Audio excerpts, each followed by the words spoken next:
Why is it so hard for us to believe in change when things are always changing? Sometimes comes changes that we don't really want. We become aware of these negative thoughts. You come to a point where you realize that okay, if I don't let go of this is going to cause me too much pain. And then pain becomes a motivation to change. So, welcome to the Awakening Process 101 podcast. In this podcast, we discuss things like spirituality, emotional health, and what awakening means in the context of our modern lives. My name is Pernilla, and I'm here with my best friend, Louise Juel, and we share some stories of how our own awakening process has evolved over the years and what worked and what didn't. And this is all in hopes that it will plant some seeds with you and spark insights for you on your awakening journey. So today we are talking about change. And the theme of today is change is possible. And Louise? Yes. Hello. Do you want to begin there? Yeah, I want to begin there. I think this is a wonderful topic because it's interesting how we human beings are resistant to change, and where change is maybe the most natural thing in life. Everything is in a constant change. I mean, we grow as a baby to a toddler, from toddler to child, teenager, and we grow up. And if you look into nature, everything is in a constant change. Like never, there's nothing static. And I think that right now, when the fall is here, I think this is a perfect opportunity to really tap into what change is and how we meet change, and know that change is possible, because change comes in many different forms and shapes. And I think that both you and I, when we started this journey, we maybe thought change was not possible because we were so deep down in that hole. And I think that when you're in that black hole, and you think that change is not possible, you create an unconscious pain. Because when we think that nothing is possible, we hold unconsciously onto something that actually creates resistance, and the resistance is the pain. Yeah. So well, it's interesting what you say, because you're like, well, why is it so hard for us to believe in change when things are always changing? Yeah. I mean, that's what the Buddhists say. Life is just one long, nothing ever stays the same. But I think, right, what is the saying again? The life is eternal, right? So it keeps on, after winter comes springs, and then it continues like that. I understand that change is difficult for children. For example, now when I have gone through my divorce and we have moved from the house, 16 came to me and said the other day, it feels so awkward to see someone else living in our old house. And Holly's like, wow, that's the house where I grew up. I've been living there for 10 years, and she's 12. So that's her base. And I told her, like, I understand that, but we need to let go. We need to let go constantly of things, even if it's good and bad. And if we can, and this is difficult to explain for a child, I think, even for a teenager. For us, it's even difficult because if you don't work constantly with it, then I think you kind of tapping into that, oh, I want to hold on to this. I don't want anything to change. This is going to last forever. But nothing lasts forever. There's so many things. You talked for what, like 2 minutes, and I already have like a gazillion things to say. But the interesting thing first is that it's the ego's resistance to change, right? We want to hold on, and this is subconscious. We want to hold on to what we have, because we think, or the ego thinks, that if we change something, we'll expire. That's that will, not actually die, but that's how it sort of the sign, or the sort of the signal to the brain. It's like, well, if we change what we have right now, if I do something differently, I'm just going to somehow expire. And if I don't control my environment and let go, then what happens? We don't know what happens. And then we think we're going to somehow not survive it. So I was thinking about this yesterday because it's so interesting. Like, when are we then open to change? So, because if we most often we hold on, right? That's the natural status of a human being. We hold on to what we have and we don't want to sort of like discover new things or change. We're stuck in our ways. But then sometimes the circumstances push us in a direction where we're actually consciously or unconsciously, we start changing or we decide that we need to change. So that's the first thing. But then also when you talk about the fact that you've gotten divorced and your children are in this process of enormous change, how do you hold space for that to be just another day or just a process in life that everybody goes through great change, right? So how do you hold that space in yourself so that that space is then translated to the people around you? How can we be walking through change that might not be pleasant so that it just becomes just like another season, right? We're changing. Oh, the leaves are falling. Oh, we're changing. Oh, the snow is falling. Oh, we're changing. Oh, spring again. Like, how do we do that? So, yeah, okay. No, but I don't. I don't have any clear answer. I think it's very good questions that you're asking, and I don't really have, the true or clear answer. But I think that when we as human being know that there is a positive change, it's easier to change. Of Like if course. we know for guarantee that this would give me a better income, makes me more happy, then it's easy to change. And I think that when we look back, and that's where becoming an adult is nice, but when we look back we can see that all different kind of changes always came out quite better in the end. I mean, the pain could be not always, but yeah. No, yeah. not always, but we can create value from the changes. We can create value so that it creates something good for us. It's an attitude. Like if you decide to, I don't say that a change of a loss of a child, or I would never, I don't even think a change of a divorce ever will make a child happy, because I truly believe that most of the children wants their parents together. But if when you grow and you have your spiritual growth, if you can come to that point where you can create value from things that are changing, then you create a personal growth. And I believe that when we create that personal growth, then we become more in ease with ourselves, and we become more happier, we become more peace, and we're not so striving for all the things we might need to have in life and stuff like that. So I think that one of the, like, going through the changes, and as you said, like sometimes comes changes that we don't really want, and I think that we need to have kind of cultivating some blind faith in that the universe is with us and the universe wants us well. Yeah, but that's easy for us to say now. Let's go back to when we were like in our early 20s. So I'm not only talking about also change externally, like I changed my house. No. We're talking about, of course. I'm talking about internal changes. Yeah. So cultivating blind faith, if I was 22 years old, was just not something that I would ever listen to you tell me.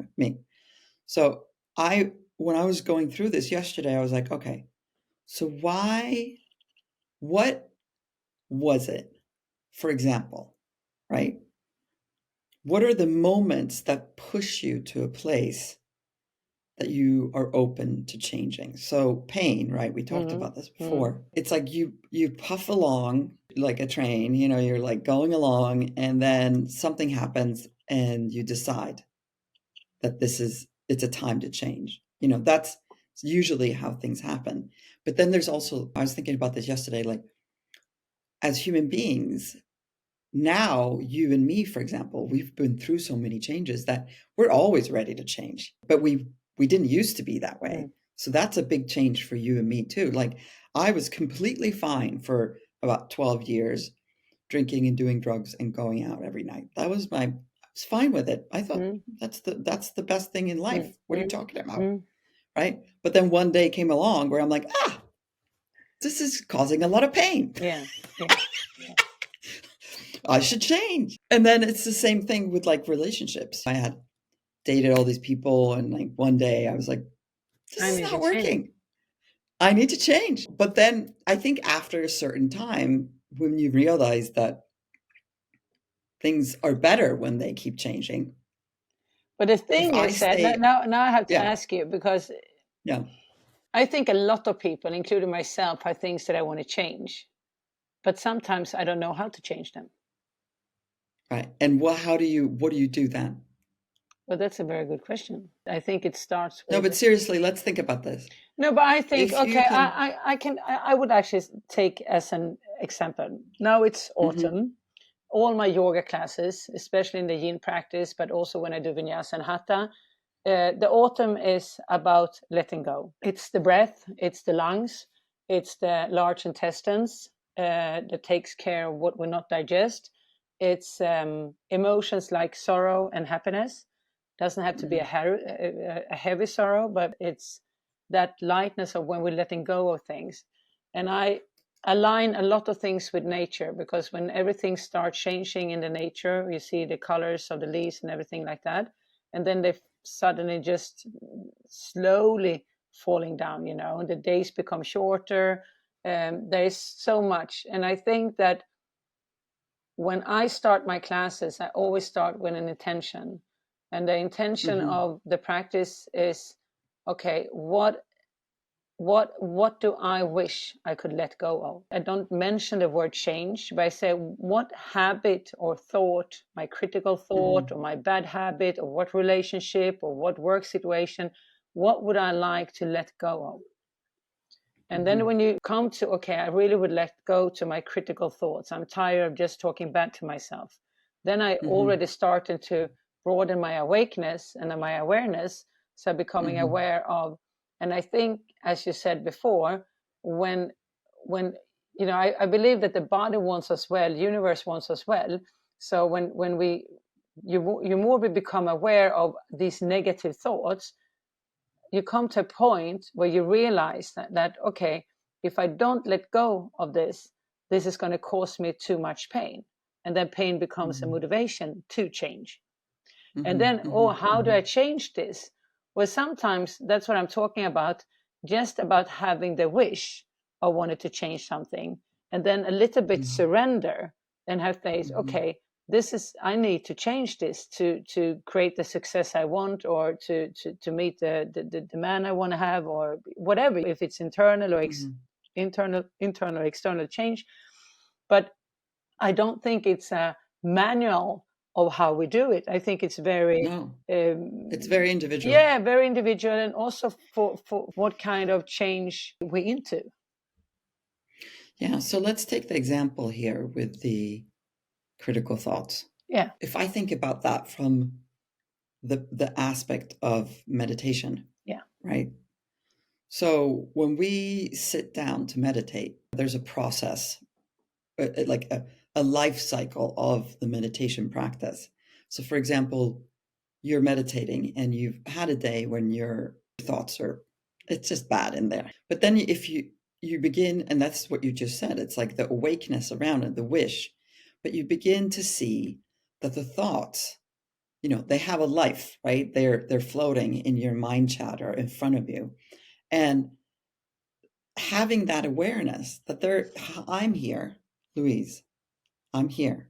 But my thoughts, they're on the screen in front of me. They're just like going and going and going. And how am I reacting to each of those thoughts? So it's almost like the reaction or the resistance to those thoughts is what keeps us entangled or engaged with them over and over and over again. So it's like the thoughts will be there, but if we can let go of our reaction or our entanglement with those thoughts and just go, oh, and you talk about this a lot, the curiosity, mindfulness, just go, there's my critical mind again. Hey, and find a way to have a neutral process with those thoughts.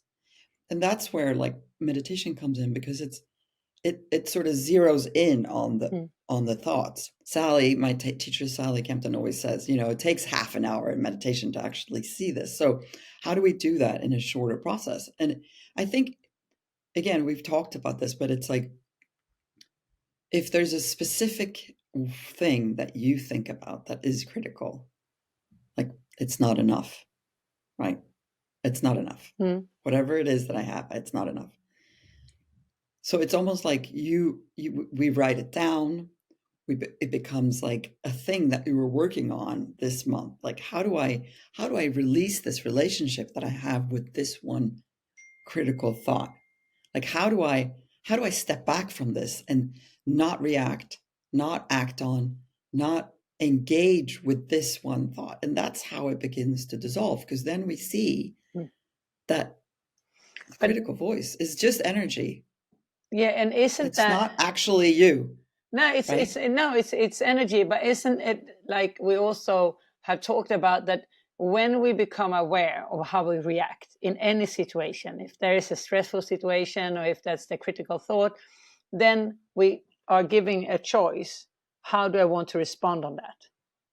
And do I want to respond on it by stepping back, or do I want to respond, for example, of finding the opposite to that negative thought, or that thought that is not constructive for me, and you can work with, okay, if I feel impatient, I want serenity, or it's always a positive that you can cultivate, and you can work actively into that, and then you kind of go in and deprogramming the blueprint of your mind. I think, and I think that like the most, the sort of easiest way to do this specifically, I think, is with journaling, right? So you're saying, okay, my thought is I don't have enough, and you write it down. Yeah, right? But if you don't, for example, now I done this for many years. Like, I was so aggressive in traffic, and I always gave the finger. No, and every time I realized I did that, I said "Namyo Renge Kyo" to myself, and that's a positive change. Anything can happen to me in traffic. I might give the finger once a year. I don't get upset of it. I think that if you find a mantra, whatever you find. I mean, you've been saying Namyo Namyo Renge Kyo for like 25 years. Like, how do we say to somebody that isn't meditating, or doesn't have like a serious spiritual practice, and who's like, okay, well, I know I do this one thing. Yeah, but find the most word that you like the most. Like, if it's strawberry, or if it's ice cream, or this is the power of words. These are words. Yes, shifting from the negative to the positive. Yeah. So I mean, you can say, I even said that to Holly sometimes. I say, okay, but think of an ice cream. Well, the thing is that David Hawkins talks about this a lot. It's often when we're zeroing in on something negative, it's because we're actually resisting the opposite of it. So we're actually resisting the polar opposite of. So why are you resisting that you have everything? Is what he would say. And so then the greed comes in and say, well, I don't have enough. That's what I'm saying. So he would say, you're resisting saying that you are the richest person in the world. And then surrender to the resistance of feeling like you're enough. So it's like taking like if you go down this road of saying, okay, I don't have enough, then you go, okay, what is it? How do I look at the positive opposite of this, which is I do have enough. But why do I resist that? Why am I resisting? And then you work. Is that the fear, maybe? The fear of missing out, the fear of lacking. But everything is about fear. I think that like if we were to talk about the tools here, which is always what we try to boil down, like how do we do this? Okay, we talked about, okay, we have so much pain, so we decide to change. Like you and I were into drugs, and then it was too much to do, too much for us. So we both became sober. Okay, that's so obvious, right? But I'm talking about the smaller things, like the critical voices in your mind. If we can create, you talk about this, we create awareness around that critical voice. And if there's one thing that specifically it keeps on telling you, like, I don't have enough, I'm just giving examples now, then we say, what is the opposite? I do have enough. Yeah. I Abundance. have everything. I have everything. We're not talking about dollar signs now. Like, we're just talking about, of course, I have everything. I have love. I have beautiful children. I have a beautiful life. I have everything I need. And why am I resisting this? Why am I resisting feeling this way? Some things that I do sometimes when I'm meditating, I write down that question before I sit down, just on a piece of paper in front of me. And then I meditate. And then, you pose those questions to yourself when you're in that space. You don't even have to do this when you're meditating. You can go to the beach and sit down and be like, okay, what is it? How can I ask my deeper self to give me an answer? And often the answer comes, or at least the awareness has been planted. The seed has been planted for you to start going, okay, oh, here it is again. I have this critical voice. What is it that I'm resisting to feeling right now? I'm resisting feeling like I'm enough. Why? If you take it down to here and now, then we all are in the perfect moment. We all we are where we're supposed to be, in the present. Yeah, in the present, and we don't need the money, we don't need a beautiful child, we are right here right now, just feeling my body, being in the present moment, and I can work with the emotions and the thoughts and the sensations, and maybe feel even more connected to my authentic self, and connect to the nature around me. But I think that a lot of people are not from that space, even you and me, but maybe you more time than I am, but I'm definitely not all the time. I think when I'm teaching, I'm definitely in that space, but it's not so easy to be in that present space when you are living on daily basis, because there is a traffic jam, there is a traffic ticket, there is a kid screaming at you, there is, oh, you are late to the food. It's so many things that are hassling for us. So that's why it's even more important to have that inner balance, because, and maybe now when I'm talking, maybe having that inner balance is not the change. No. How do you mean? Say more. No, but I think that, okay, I talk a lot of the heart and the heart space, and to see through the heart. Very often we see with our thoughts, and we go and we walk with our thoughts, and we experience with our thoughts, but we forget the heart, and this half meter is it's very difficult to connect. But I think that when we are in the heart space, the heart is, of course, radiating light and energy, which is an energy that is changing all the time. But and I don't know. This is. But maybe when we're in that space, then we don't need.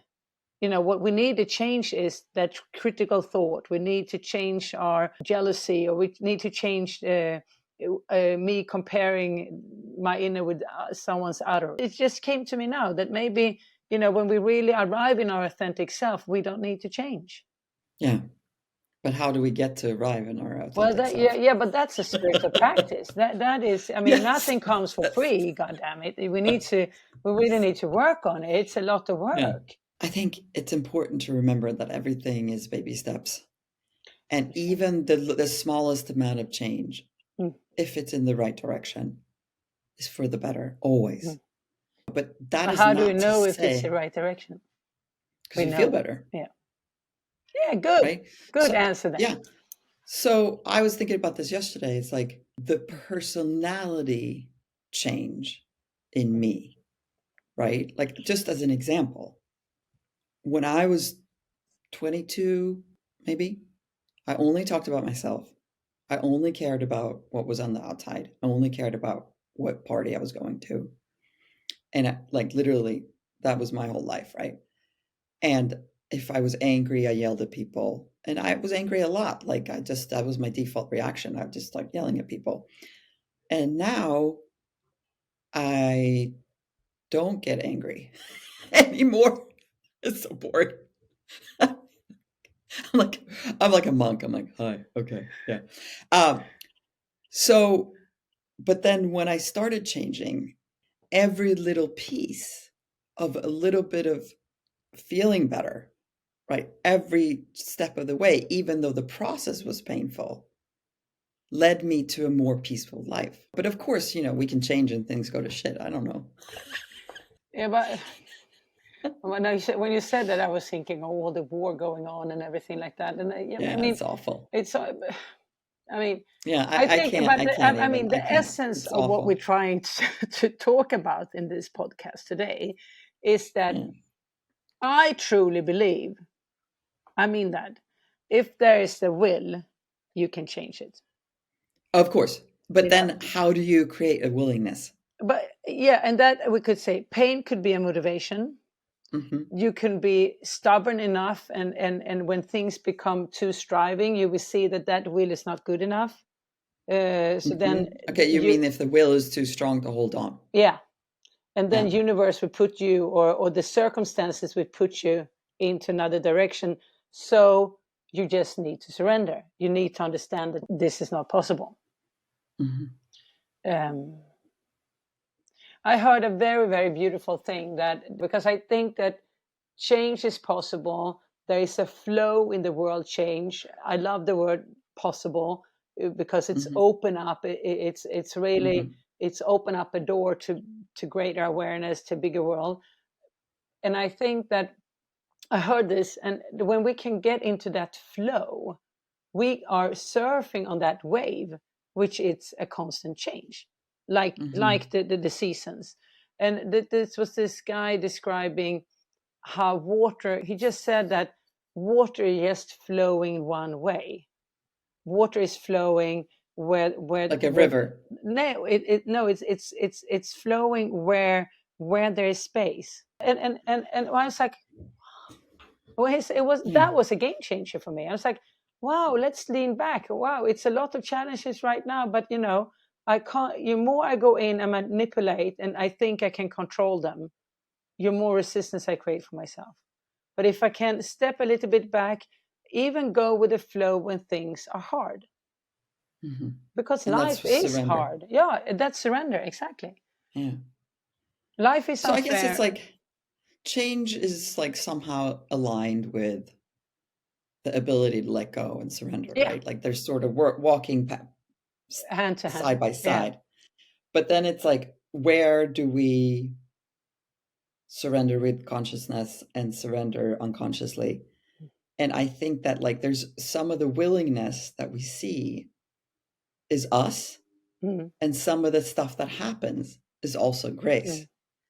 Yeah. Because sometimes things happen that makes us change that are like sort of out of our control that we had no control over. It's like if it's just up to me, maybe I would have lost hope. But Yeah. because I had some sort of faith in something, so I was able to change. You know what I'm saying? Like if it's just me that's going to say I have to change me, then will it really happen that way? So I always think about like it's like a partnership Yeah. with grace. Mm. Like if Good, good, I good. stay open Mm. and grace and the universal self is sort of, then we cooperate because I'm open and maybe I don't know how to change. No, But exactly. if I'm open, It will show the you. self, it will show you. Yeah. But can't you say then that a change would start with a wish in your heart, and we also say that the transformation comes from the heart. So you start with a wish in your heart, like I really would like to change something. My relationships. Yeah, I really would like to change my relationship. So just by that's my wish, and then from that wish, we need to create a willingness. Like when you Mhm. realize that you had But 50. I think don't they go hand in hand? If you have a wish, then there's a willingness. Yeah, but maybe people have a wish and they don't really truly believe in that wish. Like the will, because the willingness gives the power to the wish. Yeah, maybe. Because and then when you realize that you have 15 relationships that are being unhealthy for you, then maybe you realize that the will is 15. 100. Then sorry. 15. When you realize that the will, that then the will grows. The will grows, and in that will, it's a little, Mhm. Yeah, that because very aligned the with hope, will, right? yeah, I, and the will comes from actually, pain. it's the three first steps in the 12-step program, Yeah, yeah. isn't it? I mean, yeah, I guess. I mean, but it's always, they're it's all like a spiritual practice, like whatever we choose. Buddhism, 12 steps, Yeah. Hinduism, like the yogic practice, it's in the end they're sort of they're connected. So We just want you to change. We just want everyone to change. you have to change. No, I think it's like I really love this topic because it gives me so much hope, because I believe that everybody could change because I changed so much. I mean, so much. I was that person that no one would lend their car to because they think that I was a mess, right? They were like, "Oh no, she can't, don't let her drive." And now I'm always the driver, I'm always the driver. I'm always the one that people count on. They can call. I'm always around. I'm responsible. I mean, all this stuff is completely different than when it was. And you too. I mean, we've changed so much. So it's like, I guess what I'm saying is that if it's possible for us, It's it's possible possible. for you. Yeah, Yeah, but also but like really, I being think being around being around uh, a lot of people in the spiritual community, which I have been because of Sally Kempton and all the people that I know through there, and it's then also important. I think. and all the people that I know through the program. I mean, I don't really go to meetings anymore, but I did for like 23 years. You see change, you see it in real But I mean, time, and it is everyone who does, possible. yeah, and everyone who hasn't used for one day that used to use are in the change. Yes, we are changing. The leaves are changing. We're getting older. Things are dropping Mm. down. So Mm. what's our message here? That change is possible and you can do it, and what do we need to add? But we need to add that. Okay, now don't freak now out now. But yesterday I had walking mindful meditation in my area. It was so rainy and horrible weather. And the moment we start walking, everything changed. The sun it didn't come up, but it stopped raining, and I get so humble. And sometimes, but not sometimes, every time I stand up at 6 in the morning and people are sitting, 25 people doing yoga, and I know it's not just in Mm. my class; it's all over the world.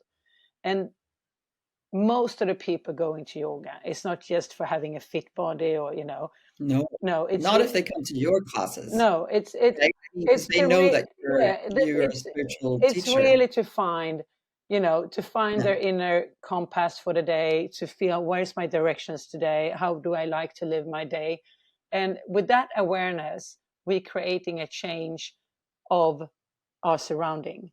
And I think in the Mhm. end of the day, if we are more people creating this change, then we create a better world. That's Mhm. and that the essence of life must be that we are creating a safe place for everyone to live. Mhm.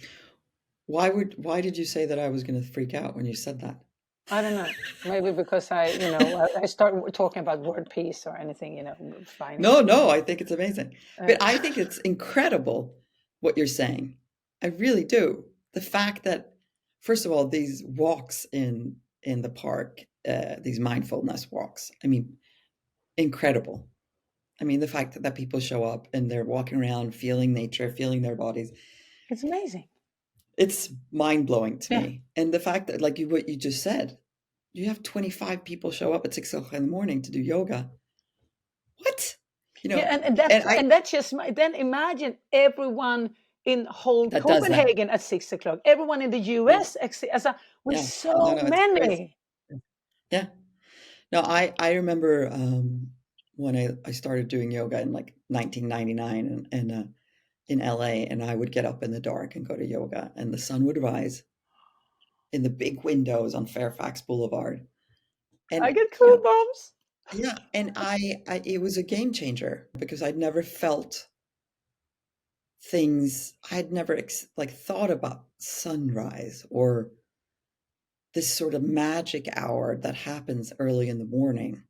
I would like make coffee in my little kitchen and drive in like the dark to the yoga studio, and then everybody was there. It was packed.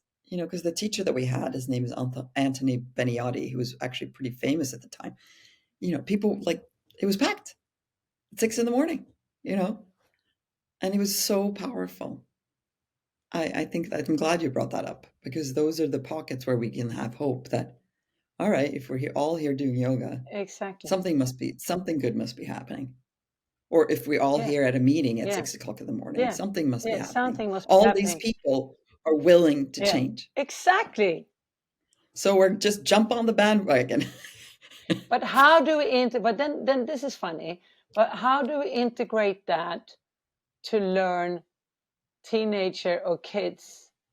Oh, God. Yeah, that's another episode. Yeah, but we're going to tap into a new not now, but I think how do we create that how can we give them the gift so they are curious about that, instead of thinking that it's when you let go of your willingness of having them understand, it's like back to the striving. Like they have, you're right. Yeah, you have to let go of thinking that they need to understand this, because we did not for a long time.